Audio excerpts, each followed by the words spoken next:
Good morning mga idol.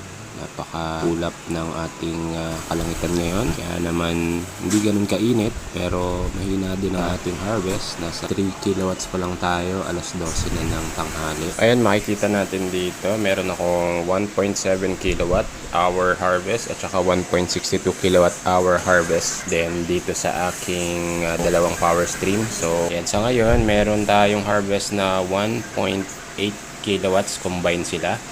Nagcha-charge muna tayo ng battery and then yung apat na solar panel natin around 300 watts. So yan, nakapatay muna yung mga aircon natin para magkaroon ng time na mag-charge yung ating battery para mamaya pag uminit kakaroon na tayo ng buffer or pondo bago mawala ang ating sikat ng araw. So meron tayong 1 hour para ma-full charge ang ating battery. Sana uminit pa at pag gano'n naman pwede na tayong mag-aircon. Yun lang mga idol, salamat.